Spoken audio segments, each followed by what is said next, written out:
میں اللہ کی قسم کھا کر کہتا ہوں، ایک پیسے کا اگر کوئی کسی ظالم کا تعاون کرتا ہے تو اس کا اپنے باپ اور اپنے دوستوں کے، اپنے باپ اور اپنے رشتے داروں کے خون پینے کے برابر ہے۔ میں آپ سے صاف کہہ رہا ہوں۔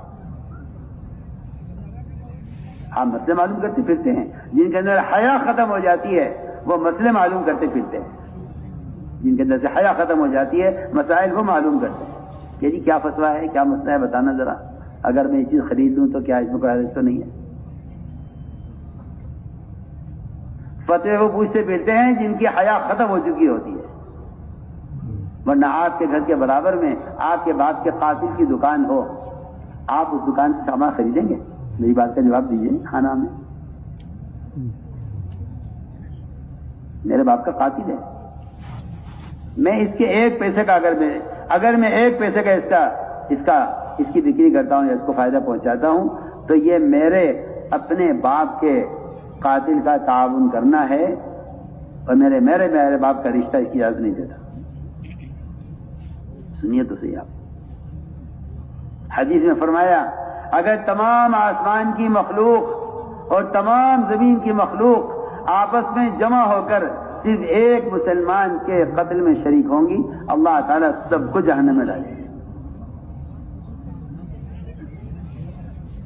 آپ شراکت جس کو سمجھتے ہیں کہ میں نے تلوار کو ہاتھ میں لیا ہے، آپ شراکت جس کو سمجھتے ہیں کہ میں نے مقتول کو پکڑ کے پیش کیا ہے، نہیں، میں قسم اگر کہتا ہوں کہ کسی ظالم کا ایک پیسے کا تعاون کرنا بھی مظلوم کے ظلم میں ظالم کے ساتھ شریک ہونا ہے، مگر وہی بات ہے کہ ابھی ہم نے اس بارے میں غور کیا نہیں ہے۔ ہم اپنی خواہشات سے ظالموں کا تعاون کر رہے ہیں، اور یہ ڈبل ظلم ہے۔ خواہشات سے آدمی دین کی بات کرتا ہے، اور خواہشات سے آدمی بعض مرتبہ دوسرے کے حقوق کو بھی پامال کرتا ہے۔ تو میں عرض کر رہا تھا کہ وہاں معاملہ یہ نہیں تھا، وہاں معاملہ یہ تھا کہ ہمیں اس کے ساتھ کیا کرنا ہے۔ عمر رضی اللہ تعالیٰ عنہ، حضرت عمیر کیا گریبان پکڑ کر کھڑے ہوئے تھے اسی کے سامنے، میں عمر تھوڑی سی گریبان، یہاں عمیر یہاں بیٹھو۔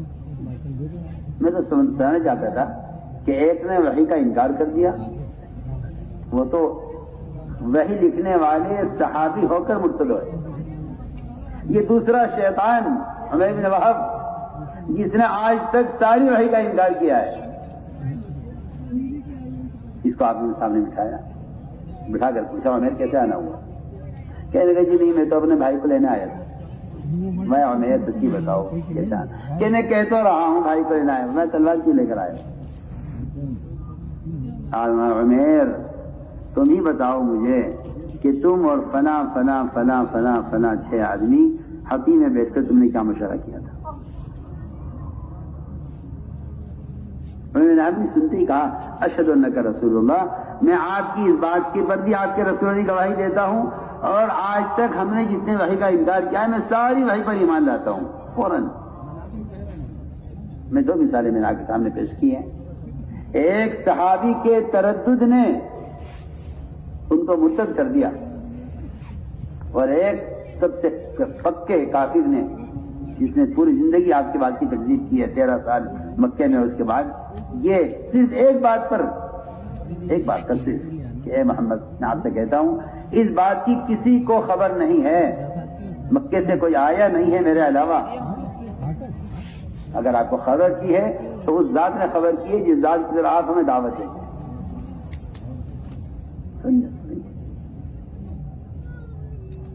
آپ کو خبر کی ہے تو اس ذات نے کی ہے جس ذات کی ہمیں دعوت دیا کرتے تھے، انکار کرتے تھے، آج میں اس ذات کو تسلیم کرتا ہوں۔ ادھر مکے والے انتظار میں اب خبر آئے، ایک صاحب پہنچے بہت دن کے بعد، بھائی کیا ہوا؟ وہ گیا تھا، ارے جاؤ، وہ تو جاتی ان کے دین میں داخل ہو گیا، دنیا انتظار میں بیٹھے خوشخبری آنے۔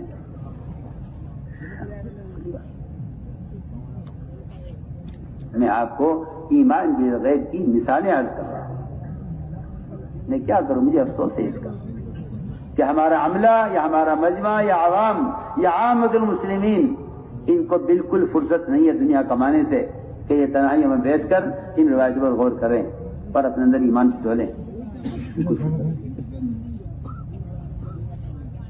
آپ کا خیال یہ ہے کہ کوئی عالم ہو جو وعظ کر دے، اور میں آپ سے کہنا چاہتا ہوں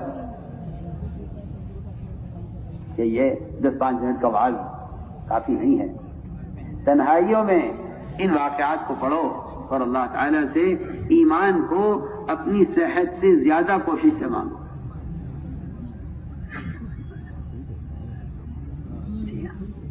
اللہم انی اسألک ایمانا یباشر قلبی کا مطلب ہی یہی ہے کہ اے اللہ میرے دل کی کوئی سلوٹ ایسی نہ رہ جائے جس میں یہودیت نصرانیت سرایت کیے ہوئے ہو، تو ایمان کو میرے دل کے رگ رگ میں پیوست کر.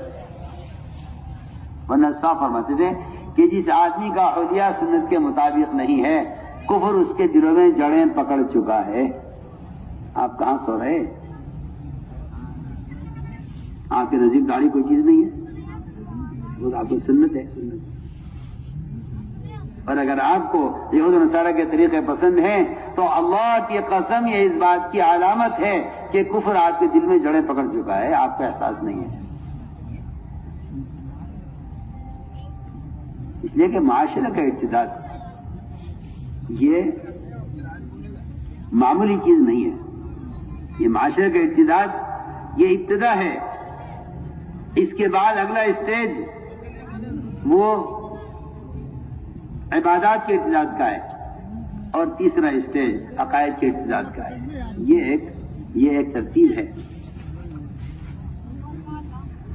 یہ ایک ترتیب ہے جو میں نے اس لیے عرض کیا ہے کہ آپ صلی اللہ علیہ وسلم نے 2 چیزیں آپ نے امت کو دی ہیں.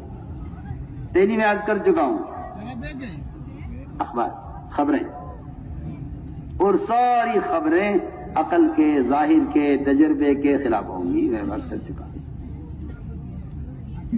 اگلی بات یہ ہے کہ دوسری چیز جو نبی لے کر آتے ہیں وہ لاتے ہیں اللہ کی طرف سے احکام، اور وہ احکام بھی عقل کے، حالات کے، ظاہر کے بالکل خلاف ہوتے ہیں. بالکل خلاف. ہم دیکھنا چاہتے ہیں آپ حکم پورا کرتے ہیں یا نہیں کرتے. پہلی بات میں کہہ چکا ہوں، ہم ظاہر کے خلاف خبریں دیں گے، ہم دیکھیں تم مانتے ہو یا نہیں مانتے. اگر تم اپنی عقل کو یہاں جھکا دیتے ہو، اگر اپنی عقل کو یہاں جھکا دیتے ہو تو پھر ہم جان لیں گے کہ ہاں کل تم حکم پر بھی سر جھکا دو گے. لیکن اگر تمہاری عقل غیب کی خبروں میں نہیں جھکتی ہے تو یہ تمہارے ترکیب رہے، تم احکام میں بھی اسی طرح تکبر کر کے انکار کرو. میں اس کی مثالیں عرض کرنا چاہتا ہوں. اللہ تعالیٰ کا نظام ہے. اللہ تعالیٰ پہلے حکم لاتے ہیں، سب سے پہلے حیثیت کے خلاف. میری بات بہت دھیان سے سنو. حکم لاتے ہیں حیثیت کے خلاف. یہ امتحان ہے، سخت امتحان. اور یہ امتحان فرشتوں کا ہوا ہے کی طرف سے مقرب مخلوق ہے اللہ تعالیٰ کی. اب تک کی عبادت سے آپ کے اندر تواضع پیدا ہوئی، اطاعت پیدا ہوئی. اب تک کی عبادت سے آپ کے اندر بات کا قبول کرنا پیدا ہوا، یا اب تک کی عبادت سے آپ کے اندر تکبر پیدا ہوا ہے. تو نہ بات دھیان سے، اب تک کی عبادت سے کیا پیدا ہو رہا اندر. کیونکہ عبادت جو ہے وہ تو تواضع پیدا کرنے کے لیے ہے. اور عبادت نماز کا جو اصل مقصد تھا وہ اطاعت کی استعداد پیدا کرنا ہے. کیا ہم اگلا حکم لائیں گے؟ جو اس کے پابند ہوں گے وہ اگلا حکم بھی پورا کریں گے. جو ان کے اندر عبادت سے تواضع اور اطاعت پیدا نہیں ہوئی وہ اگلے حکم کا انکار کر دیں گے. چنانچہ میں اس کی مثال عرض کرنا چاہتا ہوں. ملائکہ اللہ تعالیٰ کی عبادت کرتے تھے، بعض سجدے میں، بعض رکوع میں، بعض قیام میں، بعض تشہد میں. اتنی تعداد میں ہیں کہ آسمان ان کے بوجھ سے چرچراتا ہے. تم آواز نہیں